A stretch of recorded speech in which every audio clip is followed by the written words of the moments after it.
Finding the geek within. Hello, everybody, and welcome to Starstruck, where we review episodes of Stargirl. My name is Cleve. I'm Michael. This is Stephanie. And this is episode 7. Quick, Stephanie, how did you feel about this opening? With I'm them trying to remember all? what happened. I can't remember the song. Does anybody remember the song?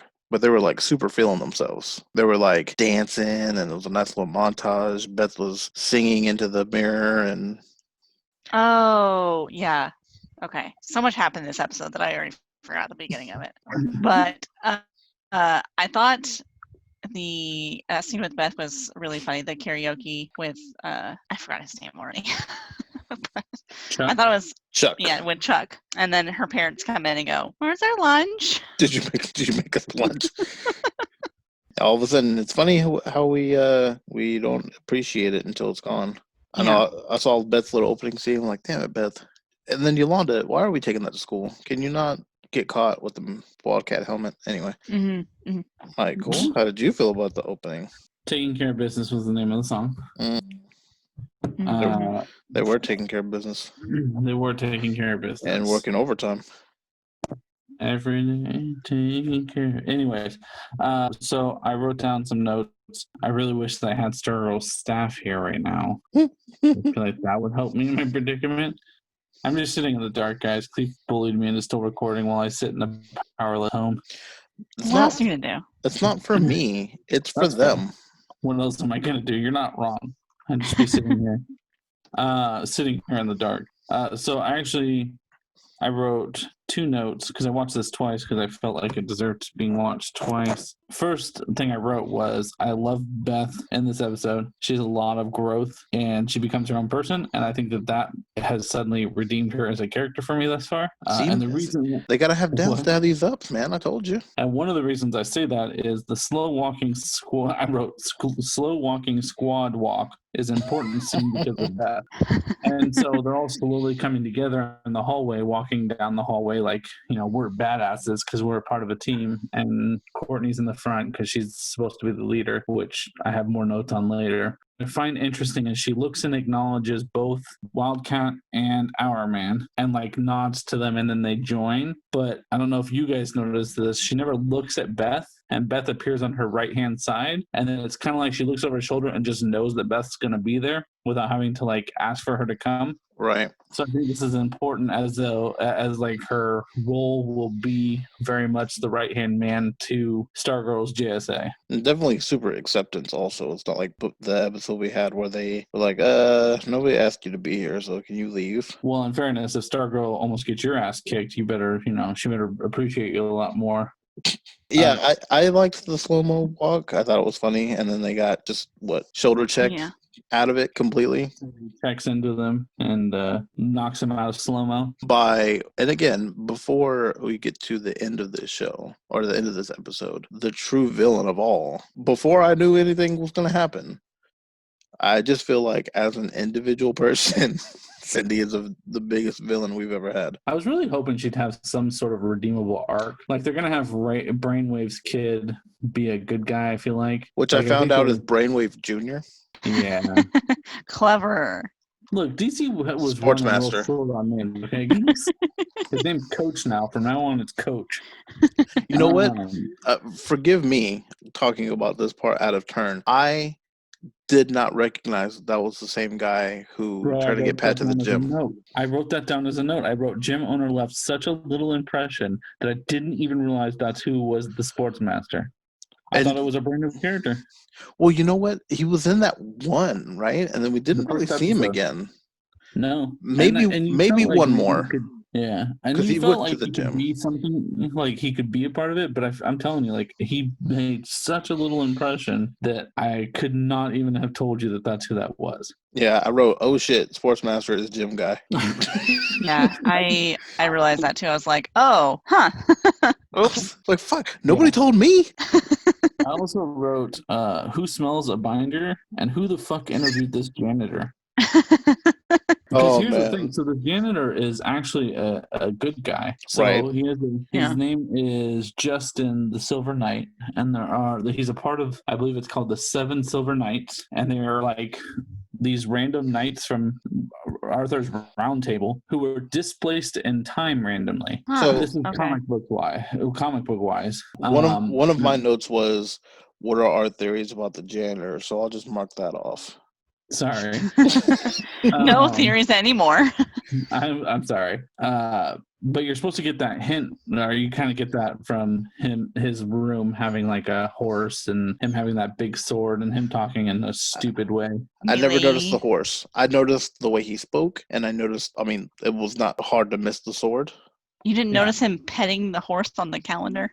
No, I must have blocked that from my head. It was real, it puts it on the skin kind of feel. Interestingly, I saw someone else pointed this out, that it looks like on his helm, there's that little circle, and in the middle of the circle almost looks like Dr. Fate.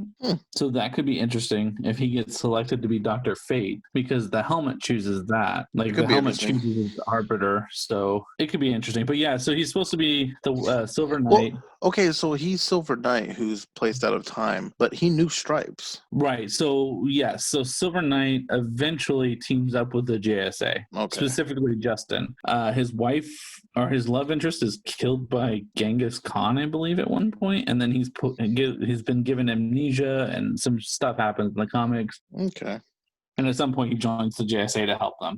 That could be what happened here, because he's definitely slightly crazy. That's what I said. Who interviewed him? Because he's a good guy. It's not like they're like, oh yeah, let's put this evil asshole in. You know what's It's funny? like- What if he's just been there since before anybody else has been there, and so nobody questioned it? He's just fair. been a janitor for so long. Like the new principal comes, and they don't question that guy's not actually on payroll. They just accept him as someone who comes and cleans the floor. He's in the new, he is in the new Stars and Stripes comic. I say new, but like the relatively newer one, Like As it- 2000s. I believe. Also, why is he at school at all hours of the night? Well, Mopping that's that what a floor. janitor does, Stephanie. Have you not ever janitored? Well, and also, No, but I've had family members who have. They're not there at 10 o'clock at night mopping a floor. does he seem like he has somewhere to be besides the school? No. Actually, it seems like he lives there. Pretty sure he sleeps in the closet. Yeah, no, for sure. So I wrote the note of Courtney just wanting to just get behind the wheel. Sometimes, the best way to learn to drive is just to get behind the wheel and do it. I'm like, no, there are so many other things that you can get down before you actually touch that car. In fact, in this state at least, we make you take an actual test and then we put you behind a wheel. We never just put you behind a wheel. That's how people crash. And I wrote that. Absolutely behind the wheel. And I wrote down that the mom got on to Pat about not. I didn't like that. That's, you know what, and I don't know your guys' familiarity with this, but step parent life, that is unfortunately a thing that you'll run into sometimes, where you're even, obviously he wasn't actually teaching her how to drive, but you're just trying to be helpful, and sometimes it can come off as overstepping. So I kind of guess I get that. Here's my thing on this. Both her and Mike are acting like a bunch of whiny little bitches, because she has not showed a single interest in Courtney or her life since they moved to Blue Valley. And So episode 1. right. Has not, am I wrong? Like, has she ever been like, let's No. do something together? Or like, I think one time she mentioned, why aren't you in track or gym or whatever it was that Gymnastics. she did. But other than that, like, she has not been involved at all. She's been too worried about her stupid new project with her evil new love interest. She doesn't know they're evil. It's pretty obvious Icicle's evil. He's just a tool bag. But anyways, I also wrote the same thing about Mike, because Mike has that awkward, not to jump out of order, but Mike has that awkward scene at the homecoming football game where he's like, you shouldn't even be, he's not actually your dad, and you shouldn't be all over him. And it's just, you don't see me whining and complaining because I don't have a mom, but he is. He doesn't whine and complain, but he definitely does glom onto Barbara. Like he has. They had all those scenes that last episode. Right. That whole last episode was all about them bonding together. And he 100% also does not focus on anything Pat's got going on, and 100% is like all about Barbara. So let's go into a segment that I'm going to start starting now, for now on going. Let's talk about Mike. where we're gonna take a whole segment just to kind of talk about him. And so the globbing onto Barbara, I didn't necessarily see it that way. Like because like you said, he said don't come to the fair, the science fair, and then she came anyway. He was happy that she came, but he definitely was still trying to do his own type of thing. He's a working man now. Courtney ain't doing shit. He got all excited. He was Courtney being a is whiny busy little- being a superhero. He was being a whiny Badly. little emo scene kid when he was like, "Don't come, nobody's parents will be there." And then he was there and he was whining and bitching because he's like, "Nobody loves me." Like, I don't need that character at all. I mean, He you brings zero might value to it. be over exaggerating how he reacted in the scene.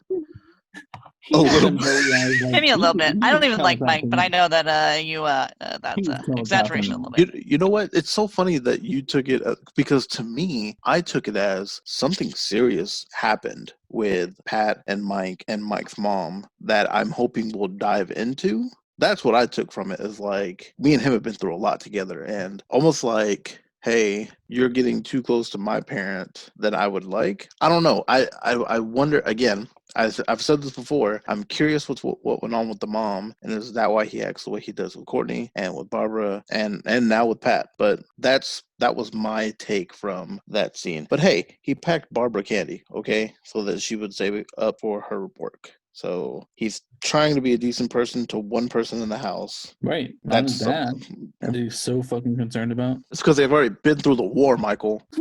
It's called complacency, and you know what happens when you get complacent? You lose it. He'll see that soon.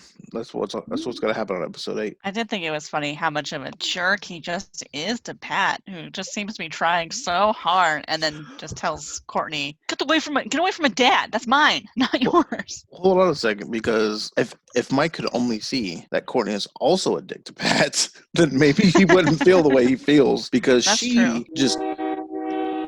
Michael, can you have any control in what's going on in your neighborhood? There's no stop on this fucking train. I don't know what to tell you guys.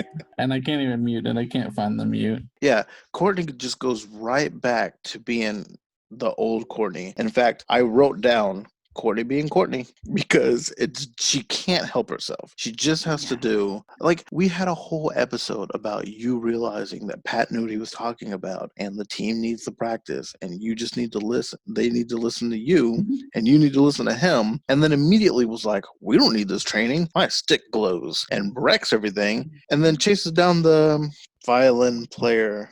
Principal Bowen. Yeah. And I'm like, dude, you just told him that they didn't listen to you, and then you went right back to just being your hard-headed, stubborn self. I wrote, how did we go so quickly from being on the road to being a decent leader to just being a shitbag? But you know what? Here you go. Redeemable factor for someone I hated last episode. Rick? Rick. For a moment, I thought he was going to be like a dick again. But he was like, I guess I trust you, Pat. I know. I was like, nice. Someone has a little character growth. How'd you feel about his little etching the Our Man symbol into the tree? Did you notice it? Yeah, it feels like, again, we're really telepathing the whole, we're superheroes thing. Like Beth saying, when are we going to meet up for JSA business? Like, well, that just confirms what Stephanie was saying. They genuinely don't listen to these people. Yeah. Because here's what makes that funny is the entire Injustice Society is like, how are we going to figure out who these people are? And they're just screaming it at the top of their lungs. They're going, hey, I'm Stargirl. Hey. And then I wrote down, because Pat fucked up a little bit too, because he was like, Courtney. Yeah. I honestly was just like, will they even notice that? I felt like they've messed up so many times. Are they going to notice that? Also, Cindy, where's your face mask? Why are all the villains just like, I'm the villain? You know what? Because that's how Cindy rolls. She gives no fucks. You know what? I started liking her a little bit, actually, and then I did too. I like, okay, Sydney's gonna have some she's gonna be on the good side. Maybe they're gonna flip all these kids to being like good guys, and against the adults, the bad guys. And then I was like, oh, never mind. She's just that evil. Stephanie, because do we remember how she treated her stepmom? Like, how long was she redeemable? Because she was kind of a monster. Wait, basically, while she was talking to Courtney, and then when she went home, I went, it was the whole classroom scene. The whole classroom scene made her seem like a human being for a moment. And then she got home and told Solomon Grundy to shut up, and then went over and said, "Hey, Dad, I want to be part of the villains now. Pretty Stabbed him down please." the neck. And I want to dump my boyfriend because he's boring. I thought that was interesting. So she's not dating him because she wants to. Which means she ruined Yolanda's life not because she wanted to date this guy, but just because her dad told her to. Which is villainous. Yeah. Which means she is the worst. I wrote down, they were talking about her mom died, and then Rick was like, "Yeah, your mom died, but that's no excuse to be a dick." I'm like, dude, you're a dick all the time. And it is solely because your parents died. Well, no, Rick, hold on. I hate Rick, but his reason for being a dick is because his uncle's an asshole. I mean, but he only does it because the parents died. What about Cindy's parents' dad? He's obviously not the nicest. He's detached, and he doesn't pay attention to anything she does, and her stepmom literally has to do whatever she says. Right. I was like, why is that woman in that there at all? She needs to leave. That seems like it's not against her will. It seems like a cult type thing to me. Yeah. Yeah. So I wrote. It was like it takes 2 weeks to condition these people.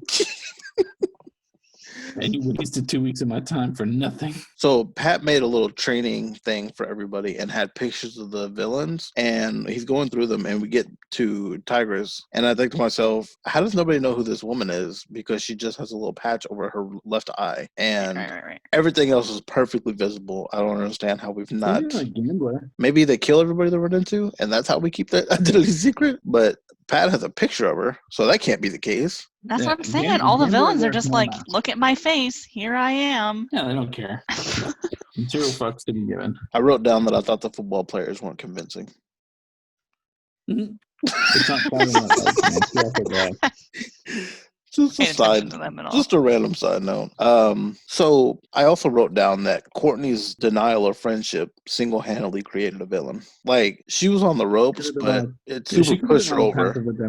Yeah. Courtney was like that friend that could have changed her, and she was like, "Hey, so this guy asked me out," which, of course, without knowing any way, I knew that he was like, "I want to ask out Courtney" to his dad, and his dad was like, "Yeah, I killed a man for my mom, for your mom." So that 100% really happened. I set the bar real low. You can. Yeah, no, like I know we joke about bad acting and stuff, but that kid is actually the worst actor I've ever seen. Icicle's kid. Yeah, he walked in, and I thought I was watching Tommy Wiseau. Not Jake Gyllenhaal. I thought Jake Gyllenhaal when I saw.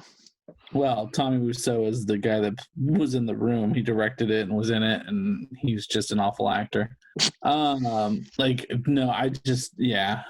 Every scene he's in, it really takes me away from the entire show. I don't want to be a part of it anymore when he's there. But you know what? Okay, how many scenes has he had? 3? Like 4. Or 4? Okay, so I mean, am I gonna get this like high class actor to do these parts? No. He's gonna be in it more, I think. Well, and you know what? They could replace him, and you'd never know. That's fair.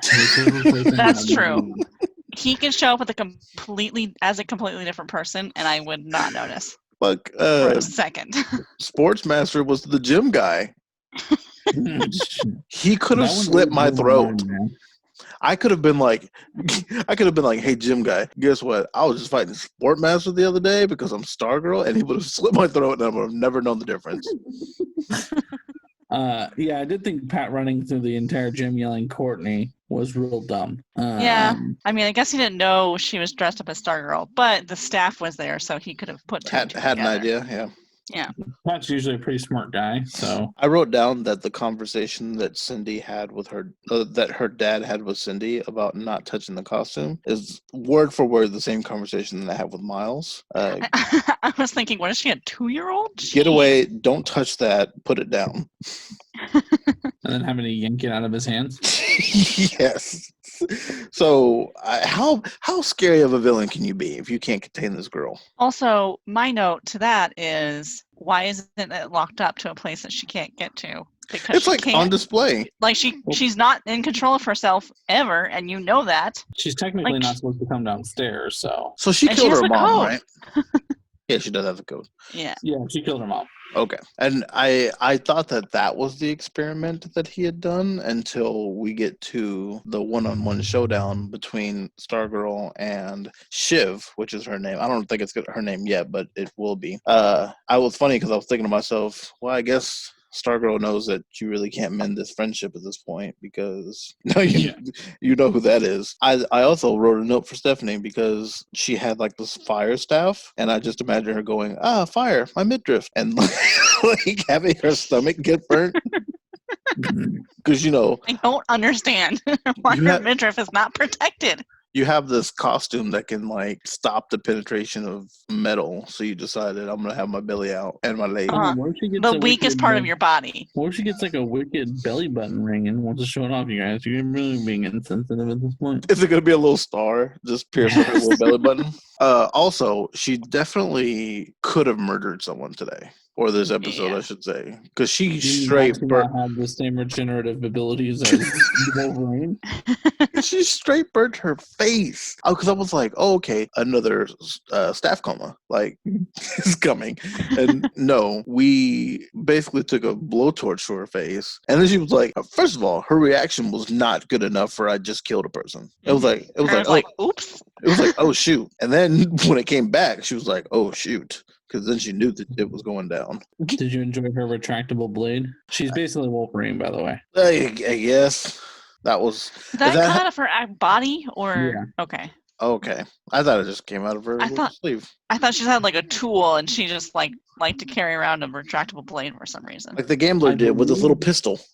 I believe there are 2 iterations of Shiv, and I believe one is where it actually comes out of her. See, and you know what's so funny? I am happy every time Courtney gets her ass kicked. Because I'm like, maybe you learned something today. Because she was like, I don't need this training like everybody else. And then Beth told her ass off, which felt good for me, for Beth to do. I like that Beth is, like, she seems like a confident person anyway. She's just like, this is who I am, and there's no... Yeah, she's comfortable with who she is and didn't need... Yeah, like she was saying, she was like, the training's supposed to be for me more than anybody because I've got these goggles that tell me things, but if somebody shoots a bullet at me, I'm in trouble. The only other note that I have is that Courtney heard the beeping from the principal, and there's just no way in hell that happened. At the football game, it really bothered me. Apparently, her staff in the comics can turn into a mechanical anaconda and murder people while also shooting fire. Nice. It did look like a snake. Yeah, it looked like Jafar's staff from Aladdin. Also, Dr. Ito is known as the Dragon King, so everything is going to be... Also, I need you to specify, because I thought you were talking about Stargirl staff for a minute. Sorry. And I was like, that doesn't sound right. Why would it do that? Definitely shouldn't kill people. So has this episode improved your guys' opinion of the show or decreased your opinion? If I have to pick, improved. Yeah. I think scale of 1 to 10, 10 being improved, 1 being devalued the show for you. You appreciated it? I don't know. I would say a 7. I want to see Cindy throw down more. I think Cindy will be a good villain. I mean, she was a villain before she was a villain. True. Stephanie? Yeah, I agree with Cleve. I was thinking 7 too. She took the school president and made the entire school slut chamber. So, I mean, if she can do that without powers. Also, I thought it was funny how Pat was saying that the fiddler is male, Caucasian, yada, yada, yada. And Courtney's like, no, he's not. It's not Bowen. We know this. Oh, my God. That I scene. just wanted her to shut up, that whole scene. You know what I wanted Pat to do? I wanted Pat to walk up to her very calmly and then thump her on the forehead. Yes. Yeah. Say, this is my class. Shut your mouth. When he was saying, or when she was saying, we don't want a history lesson, blah, blah, blah, we would just go ask Beth. I was like, I want it. I want to know what these characters are. I don't know this yet. I mean, I kind of do because you guys have told me more, but I want to know it all. Right. Give me the play-by-play. All right, everybody, that has been today's episode. Let us know if there was a scene that you thought was interesting down in the comments below. We also can let us know on our Facebook, our Instagram, and our Twitter. All social medias, we are Friendship Supreme, except Twitter has no eyes the word friendship because all eyes are on the YouTube channel. You go to YouTube, search Friendship Supreme, and we'll be there. Hit us up on our Patreon, patreon.com/Friendship Supreme. Small as $1. We also have our main podcast, which is Friendship Supreme. This is where Starstruck has been born from. We have a podcast that shows every Wednesday. Hit us up. Let us know. I've been Cleve. I'm still Michael. This is Stephanie. And remember, when your stepdad tells you not to follow the creepy principal, don't follow the the creepy principal. Thus, you will not have to be saved by the janitor. Maybe Bye. that's why I don't like Mike, by the way, because his name is my name, and I just don't accept it. Okay, bye.